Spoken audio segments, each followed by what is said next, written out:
बिस्मिल्लाहिर्रहमानिर्रहीम, अस्सलाम वालेकुम। आप देख रहे हैं program news night with Anika Nisar. नाज़रीन, हफ्ते के आखिरी प्रोग्राम में बात करेंगे पाकिस्तान के माशी मामलात के हवाले से। पाकिस्तान की आम आदमी से अगर पूछा जाए तो माशी हालात बड़े ही ख़राब हैं, इसलिए क्योंकि अभी ही कल सुबह परसों रात को पेट्रोलियम मसनूआत के अंदर अच्छा खासा इजाफा कर दिया गया। पेट्रोलियम मसनूआत अपनी पीक पे पहुंच चुकी, यानी 160। इससे पहले पाकिस्तान के अंदर 160 रुपये का पेट्रोल कभी नहीं मिला था, लेकिन ऐसा ही कुछ मामला आगे चल रहा है। वज़ीर आज़म साहब कहते हैं कि हम जो है वो नहीं बढ़ाएंगे पेट्रोलियम की मसनूआत की कीमतें, लेकिन उसके बावजूद भी बढ़ जाती हैं।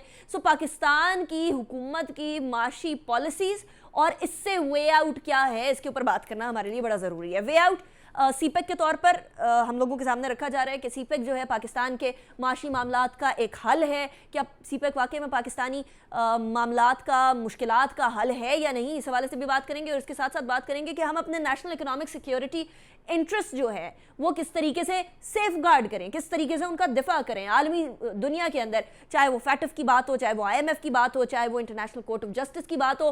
किस तरीके से हम लोगों को अपने माशी मामलात का दिफा करना है पूरी दुनिया के सामने, ये भी एक इम्पॉर्टेंट बात हो गई। आहिस्ता आहिस्ता करके, रफ्ता रफ्ता करके मईशत ही वो ऐसी चीज़ है जिससे मुल्कों को तोला जाने लगा है, और इसी मामले के ऊपर पाकिस्तान काफ़ी पीछे रह गया। पाकिस्तान जैसे ही माशी अदम इस्तेहकाम का शिकार होता है, वैसे ही दुनिया का रवैया भी तब्दील हो जाता है। तो ये सारी चीज़ें हम लोगों को जहन में रखनी है। और हम सबसे पहले आज बिलखुसूस बात करेंगे सीपेक के हवाले से कि क्या हमें सारा जोर सीपेक पर देना चाहिए, नहीं देना चाहिए, और क्या सीपेक किस तरीके से पाकिस्तान को तब्दील कर सकता है, और इसके साथ साथ पाकिस्तान को बाकी जो मामलात हैं या बाकी जो एवेन्यूज़ हैं उनको भी किस तरीके से एक्सप्लोर करते रहना चाहिए। तमाम चीज़ें डिस्कस करेंगे। मेरे साथ जो मेहमान मौजूद होंगे, इसके बाद वाले सेगमेंट में शब्बर जैदी साहब हमारे साथ मौजूद होंगे, जो कि FBR के साबिक सरबराह भी रह चुके हैं। नॉट जस्ट दैट, जाने माने इकोनॉमिस्ट भी रह चुके हैं। बहुत शुक्रिया शब्बर साहब, आपने हमें ज्वाइन किया। लास्ट सेगमेंट में हमें ज्वाइन करेंगे जहां हम इंटरनेशनल लॉफेयर की और नेशनल इकोनॉमिक सिक्योरिटी की बात करेंगे। हसन असलम शाद होंगे हमारे साथ, जो कि इंटरनेशनल लॉ एक्सपर्ट हैं, और नुमान अब्दुल मजीद होंगे जो कि इकोनॉमिस्ट हैं। दोनों से बात करेंगे, लेकिन अभी मैं ब्रेक की तरफ जाऊंगी। ब्रेक के बाद शब्बर जैदी साहब से हम गुफ्तगू का आगाज़ करेंगे। अभी हालिया वज़ीर आज़म साहब का जो चीन का दौरा है उसको भी कुछ डिस्कस करेंगे, और वेस्टर्न वर्ल्ड और चाइना में बैलेंस कैसे किया जाए, पाकिस्तानी मईशत के और पाकिस्तानी माशी गोल्स को अचीव करने के लिए हमें कौन सी राह इख्तियार करनी चाहिए, तमाम चीज़ों के बारे में गुफ्तगू करेंगे एक ब्रेक के बाद।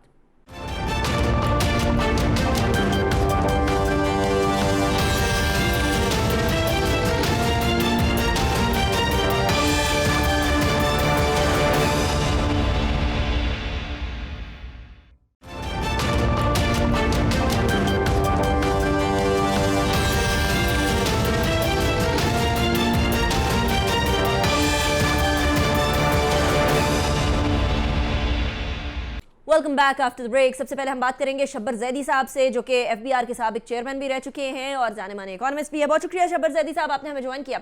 शब्बर साहब, सबसे पहले because I want to discuss about CPEC, और सीपेक पार्ट 2 के तौर पर अब जो वेस्टर्न रूट है वो भी सामने आ रहा है, और वज़ीर आज़म साहब तवातुर से कह चुके हैं कि ये गेम चेंजर के तौर पर सामने आएगा, पाकिस्तान की इकॉनमी को स्टेबिलिटी देने में बड़ा कारआमद होगा। फिर उनकी ये भी उम्मीद है कि इंटरनेशनल मार्केट के अंदर जैसे जैसे बेहतरी आएगी वैसे वैसे पाकिस्तान की इकॉनमी भी बेहतर होते चली जाएगी।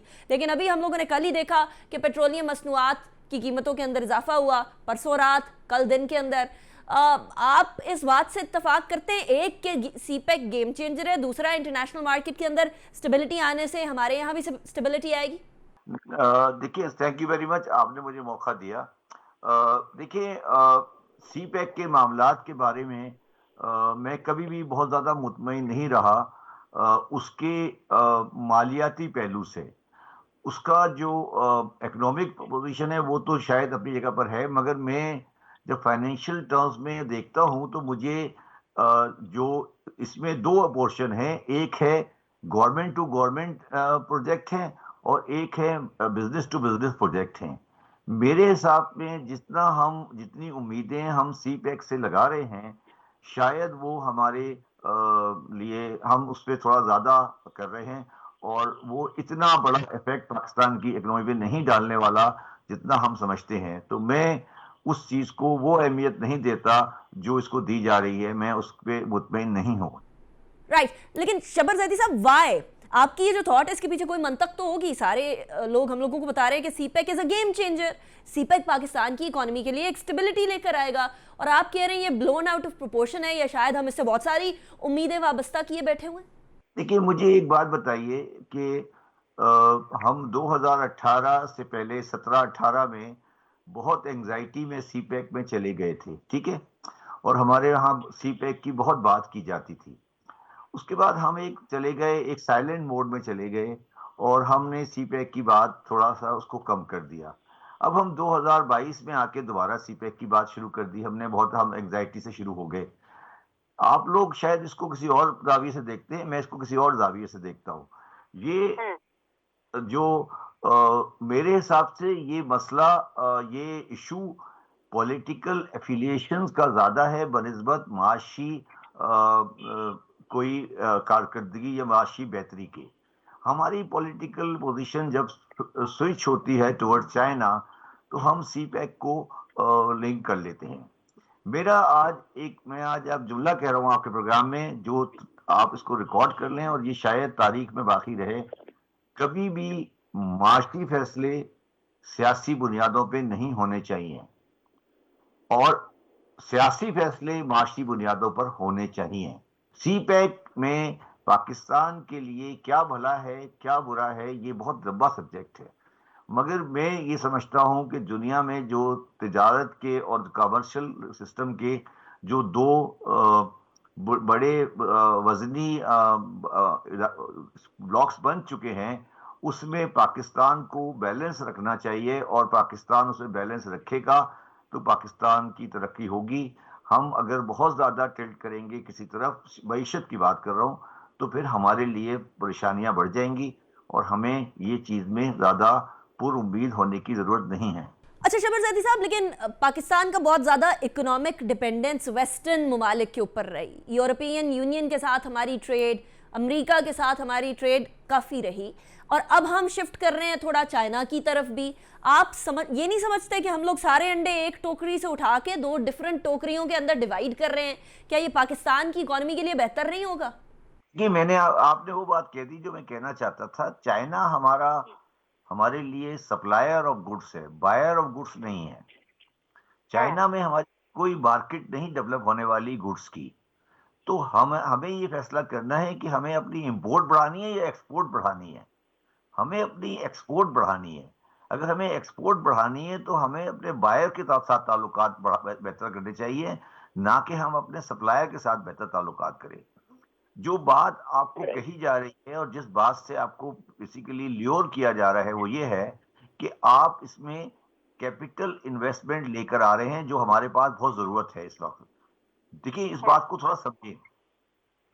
हमारे पास कैपिटल इन्वेस्टमेंट आ रही है चाइना से, जिसकी जरूरत है। उस पॉइंट ऑफ व्यू से चाइनीज की इन्वेस्टमेंट ठीक है, मगर वो कैपिटल इन्वेस्टमेंट की हद तक रहना चाहिए, और उसकी टर्म्स वो होनी चाहिए जो सही टर्म्स हैं।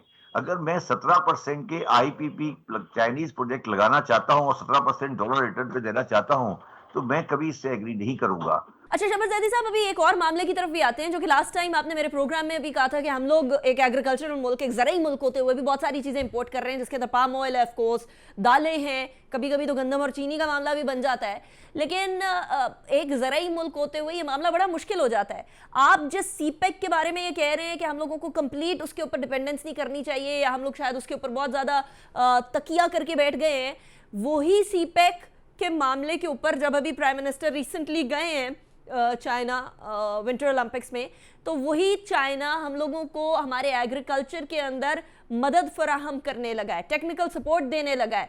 हमारी पहले पर एकड़ यील्ड बाकी ममालिक के कंपैरिजन में, जो हमारे इर्द गिर्द के डेवलपिंग ममालिक हैं अफगानिस्तान को छोड़ के, काफ़ी कम है। सो कंसिडरिंग दैट, ये एक मस्बत कदम नहीं है? चाइनीज जो एग्रीकल्चर है, वो मैं ये कह रहा हूँ, मुझे अभी तक कोई ऐसी चीज नजर नहीं आई है कि चाइनीज एग्रीकल्चर मुझे कोई टेक्नोलॉजी देने के काबिल है, या चाइना का कोई ऐसा प्रोडक्ट आएगा जो पेस्टिसाइड में मुझे डेवलप कर देगा। मैं ये समझने से कासिर हूँ कि क्या चाइना मुझे ये चीजें गवर्नमेंट टू गवर्नमेंट देगा, क्या वो एड में देगा, किस तरह से देगा। मैं बिल्कुल इस चीज पे बिल्कुल टोटली कंफ्यूज्ड हूँ। और मैं चाहता हूं कि लोग इस पे क्लियर हों। ये सारी बातें हैं जी, बातों को हकीकत में कन्वर्ट करना पड़ेगा। और पाकिस्तानियों को ये देखना पड़ेगा। देखिए, हम कोई किसी तरीके से भी किसी चाइनीज की इंटेंशन से या पाकिस्तान गवर्नमेंट की इंटेंशन से हम कोई ये बात नहीं करें कि वो गलत है।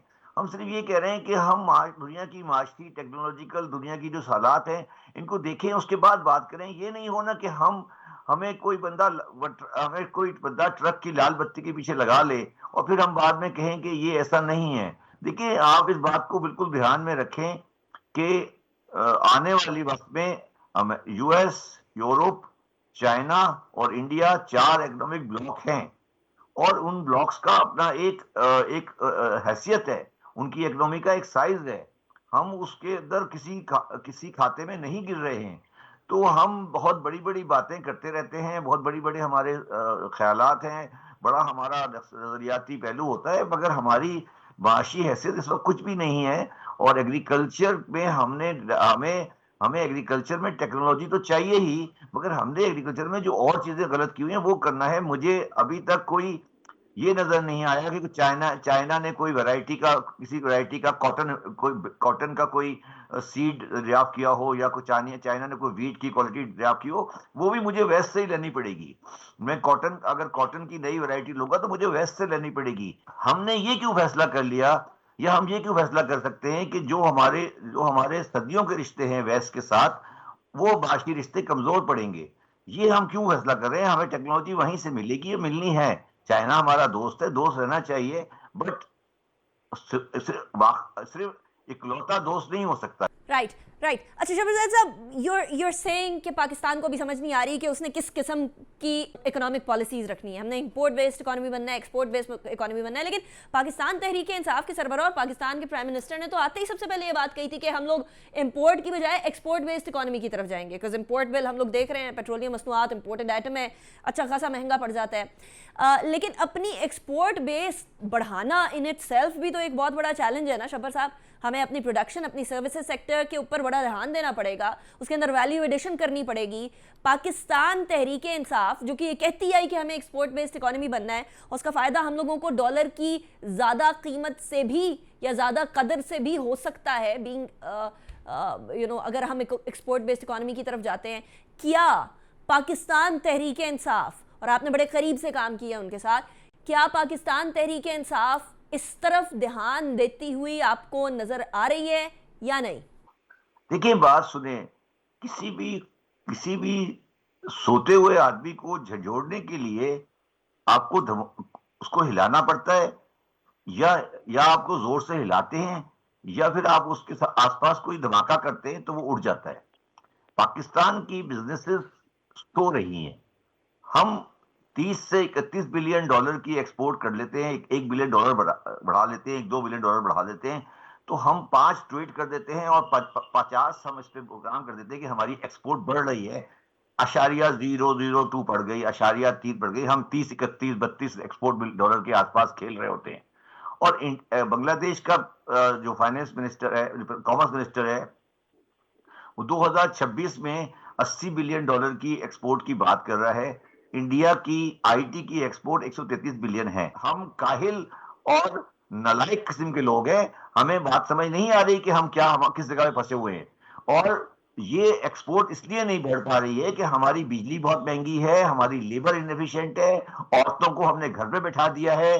हमारे बुनियादी मसाइल बुनियादी चीजें जो एक्सपोर्ट को बढ़ाती है, उन सबको हमने तबाह कर दिया है।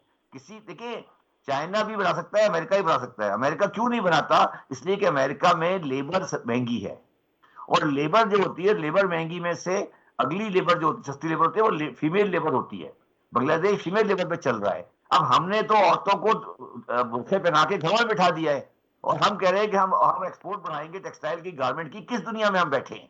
हमें पूरा कल्चर पैराडाइम चेंज करना पड़ेगा। औरतें बाजार में आएंगी, वो फैक्ट्री में काम करेंगी, और फिर ये करेंगे। हम इन माशरती हालात में एक्सपोर्ट नहीं बढ़ा सकते।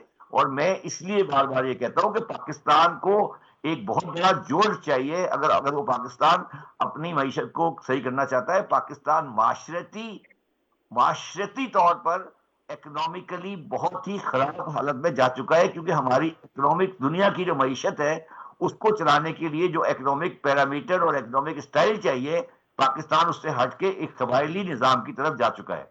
अच्छा शाबाज साहब, इस बात पे आई 100% एग्री विद यू कि अगर आप आधी आबादी को घर पे बिठा देंगे और कहेंगे कि पाकिस्तान माशी तरक्की करेगा तो फिर तो अल्लाह ही हाफिज है, लेकिन अगले 1.5 साल में शब्बर जदी साहब पाकिस्तान तहरीक इंसाफ को किन माशी अहदाफ और किन माशी मामलात की तरफ ध्यान दे रहे होना चाहिए ताकि एटलीस्ट 5 साल मुकम्मल होने से पहले पाकिस्तान तहरीक इंसाफ ये कह सके थे कि देखें हम माशी इस्तेहकाम की तरफ ले आए या एटलीस्ट उसके करीब ले आए मामलात को? देखिए, बात ये है कि कोई पॉलिटिकल गवर्नमेंट अपने लास्ट 1.5 टर्म में कितनी भी सिंसियर हो वो मईशत पे फोकस नहीं कर सकती। उसकी वजह है कि पाकिस्तान में जो मसाइल इस वक्त मईशत के हैं वो फंडामेंटल हैं, और वो फंडामेंटल जब मईशत के मसाइल को आप हल करने जाते हैं तो पहले स्टेज में आपको उसे कहते हैं प्रेशर बर्दाश्त करना पड़ता है। जब प्रेशर बर्दाश्त करना पड़ता है तो उसमें माशी आज़ादियाँ और माशी तब्दीलियाँ आती हैं और वो लोगों को थोड़ा परेशान करती हैं। पाकिस्तान में वो उसके लिए तैयार नहीं है, इसलिए 1.5 साल जो है हम उसमें ये एक्सपेक्ट करें कि कोई बंदा आकर कोई पाकिस्तान में कोई बड़ी तब्दीली करेगा, ये गलत है। जो रास्ता मेरे हिसाब से निकलने जा रहा है, और ये बात भी मैं कह रहा हूँ, उसको भी जरा गौर कर लीजिएगा, जो रास्ता निकलने जा रहा है उसमें पाकिस्तान में अगले आने वाले 10 साल में सियासत जो है वो असेंबली की सियासत सिर्फ सियासत पे रह जाएगी और उस ऐवान से मईशत निकाल कर कहीं और दे दी जाएगी और पाकिस्तान को तरक्की की राह पे डाला जाएगा। अगर ये उसी ऐवान में रखा गया तो शायद हम इसी तरह एक दूसरे को गाली गलौज करते रहेंगे और पाकिस्तान को तरक्की नहीं दे सकेंगे। तो अब जो मॉडल जो मुझे समझ आ रहा है, जो मैं एनविसेज कर रहा हूं, वो ये है कि जिस तरह पाकिस्तान में बहुत सारे शोबे ऐवान से निकाल कर और चले गए, अगले दिनों में इकोनॉमिक प्लानिंग भी वहां जाने वाली है और जाएगी, और मैं उसको कहता हूं जाना चाहिए। और फिर ये जो आपस में गाली गलौज, एक दूसरे ने ये कर दिया, मैंने ये कर दिया, तुमने वो कर दिया, आप वो करते रहें, मगर बुनियादी माशी पॉलिसी पाकिस्तान की एक 10 से 15-20 साल की लॉन्ग टर्म में आने वाली है, जिसमें ये 1.5 साल 2 साल ये इलेक्शन, ये पार्टी एक्स पार्टी और बी पार्टी मेरे हिसाब से रेलेवेंट नहीं है, और यही पाकिस्तान के लिए बेहतर है। चाहे वो जो उसका दायरा है वो IMF के थ्रू आए या किसी और के थ्रू आए, वो दायरा मुझे आता हुआ नजर आ रहा है, और यही पाकिस्तान की आने वाली हालात के लिए बेहतरी है। और ये हमारे उन लोगों के लिए जो पार्लियामेंट में बैठे हैं, ये एक सिग्नल है कि अगर आप आज भी सही नहीं हुए तो आप जिस तरह ग्रेजुअली इरेलेवेंट हो रहे हैं, आप आहिस्ता आहिस्ता कंप्लीटली इरेलेवेंट हो जाएंगे। राइट, शब्बर जैदी साहब, thank you so much for joining me in the show. अभी ब्रेक की तरफ जाएंगे, ब्रेक के बाद वापस आएंगे, उसके बाद फिर हम बात करेंगे कि इकोनॉमी, नेशनल सिक्योरिटी और साथ इंटरनेशनल लॉफेयर, ये सारी चीज़ों का इम्तजाज किस तरीके से होता है और अब किस तरीके से आलमी दुनिया के अंदर इकोनॉमी और साथ इंटरनेशनल लॉफेयर इंपॉर्टेंट होती चली जा रही है। बिलखुसूस माशी मामलात के अंदर एक दूसरे से दो मुल्कों के जब कॉन्ट्रैक्ट साइन हो रहे होते हैं, वो सारी चीज़ों में पाकिस्तान को किन चीज़ों का ख्याल रखना चाहिए जो हम माजी में नहीं रखते आए। बड़ा एक वाज़े केस हम लोगों के सामने पाकिस्तान की सोने की कानों का रेकोडिक का केस था, जिसके अंदर कारके वाला मामला फिर सबके सामने ही था, बड़ा मसला हो गया था पाकिस्तान के लिए। But after break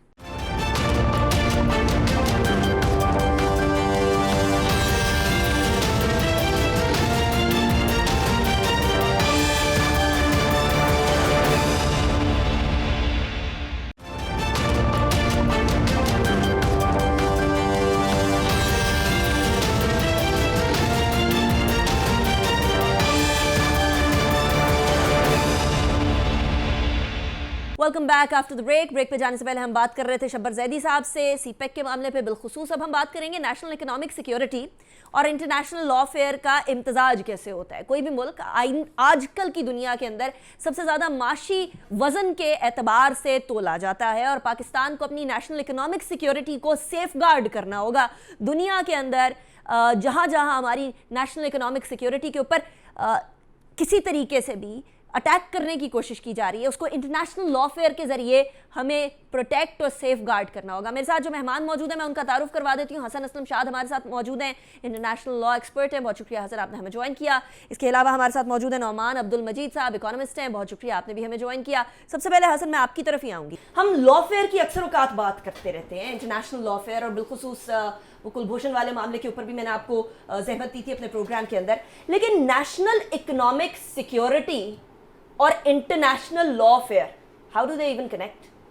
thank you very much Anika. देखिए, पहले मैं लॉफेयर के बारे में थोड़ा सा बता दूं। लॉफेयर से मुराद है कानून को एक जंगी हथियार के तौर पे इस्तेमाल करना। यानी आजकल की जो जंगें हैं वो फिजिकल बैटलफील्ड पे इतनी नहीं हो रही जितनी कि वो इंटरनेशनल फोरम्स में, इंटरनेशनल कोर्ट्स में और डिफरेंट प्लेटफॉर्म्स के ऊपर हो रही हैं। अब जब भी आप कोई जंग लड़ते हैं तो जंग लड़ने के लिए जो है आपकी फाइनेंशियल जो कंडीशन है वो स्टेबल होनी चाहिए। आपकी, जिसे कहते हैं कि आपकी जो फाइनेंशियल सिचुएशन है वो स्टेबल हो, आपके पास पैसे हों जंग लड़ने के लिए, बेशक वो आपकी फिजिकल बैटल है या वो आपकी किसी कोर्ट रूम के अंदर बैटल है, उसके लिए आपको एक सस्टेनेबल इकोनॉमी चाहिए, एक स्ट्रॉन्ग इकोनॉमी चाहिए।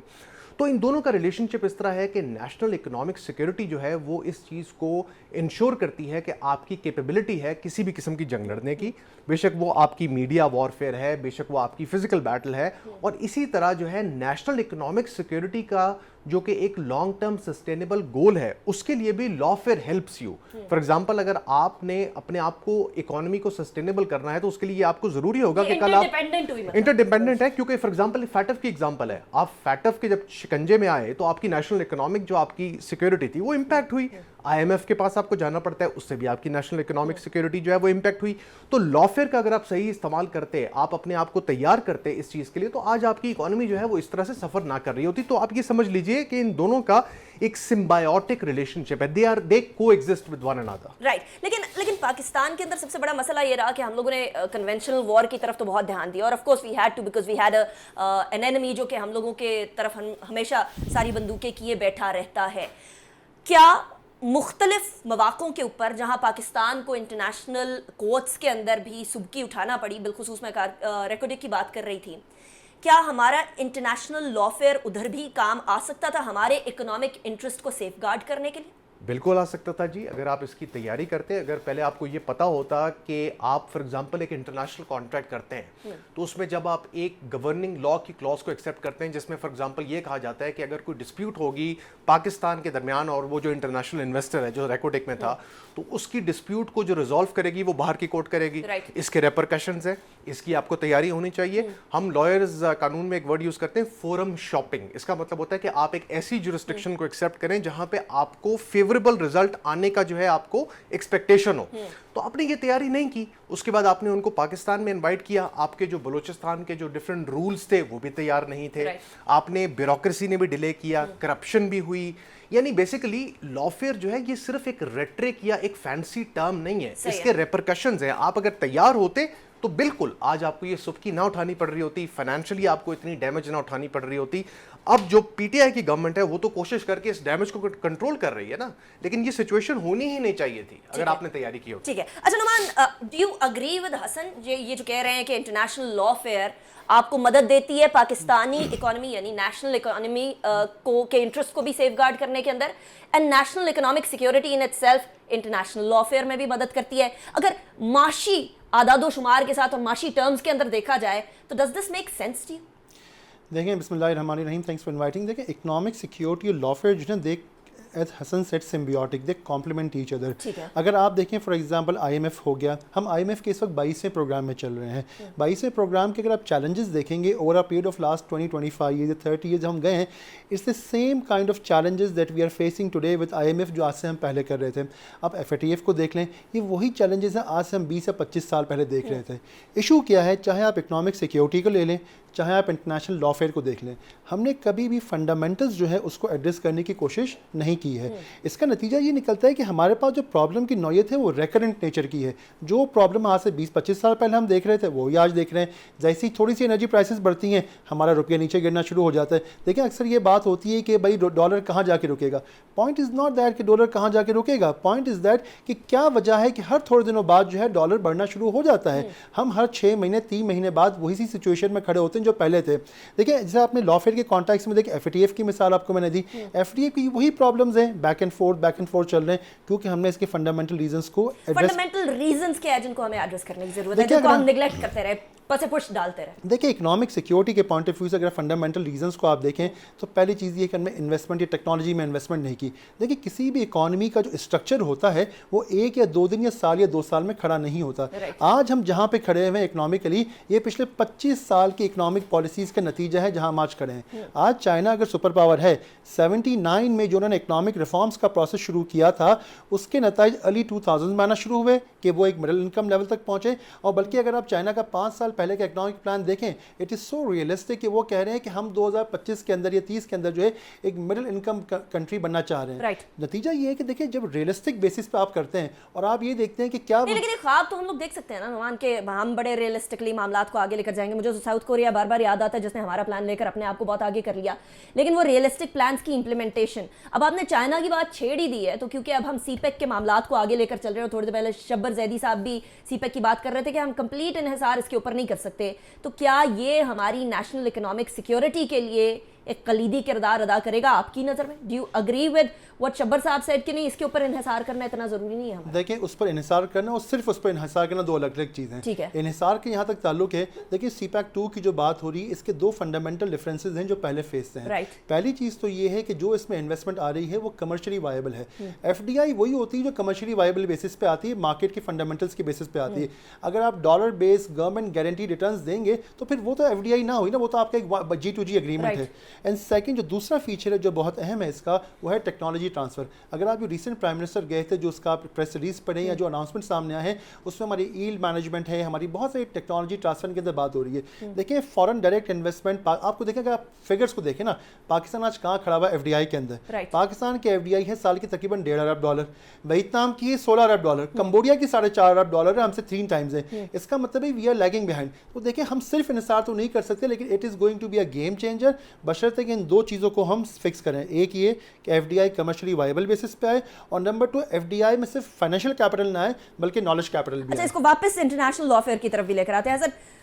जब हम 2 ममालिक में कॉन्ट्रैक्ट करते हैं तो उसके अंदर सबसे बड़ा मसला, जिस तरह अभी हम थोड़ी देर पहले रेकोडेक की भी बात कर रहे थे, कि क्या आप ऐसा फोरम चूज कर रहे हैं जो कि आपके लिए भी फायदेमंद रहेगा, लेकिन when we are dealing with brother countries, चीन हो गया, टर्की हो गया, तो इन कंट्रीज के अंदर हम लोग ज़्यादातर उनकी चॉइस के ऊपर इन्हिसार करते हैं। इंटरनेशनल लीगल रेपरकशंस को सामने देखते हुए हमें इस तरह के तमाम मुआहिदात करने से पहले किन चीज़ों का ख्याल करना चाहिए? देखिए जी अनीका, सबसे पहली बात तो ये कि ब्रदर ममालिक वो आपके ज़रूर हैं, लेकिन आपकी जो सेल्फ इंटरेस्ट है that should come as your first starting point. Right. आपको ये पता होना चाहिए कि कॉन्ट्रैक्ट करते हुए, आप जब एक शादी भी करते हैं, एक मियाँ बीवी का भी कॉन्ट्रैक्ट होता है, उसमें दोनों अपनी इंटरेस्ट को जो है वो प्रोटेक्ट कर रहे होते हैं बिफोर द मैरिज। उसके अंदर कुछ फंडामेंटल्स लिखे होते हैं। आपका बेशक किसी के साथ बड़ा क्लोज रिलेशनशिप है, लेकिन आप ये इंश्योर करेंगे कि जो टर्म्स हैं वो आपको बेनिफिट करें। अब मैं आपको मिसाल देता हूँ, चाइना और पाकिस्तान का जो रिलेशनशिप है वो सिर्फ एक ट्रांजैक्शनल रिलेशनशिप नहीं, वो बहुत डीप स्ट्रेटेजिक रिलेशनशिप है।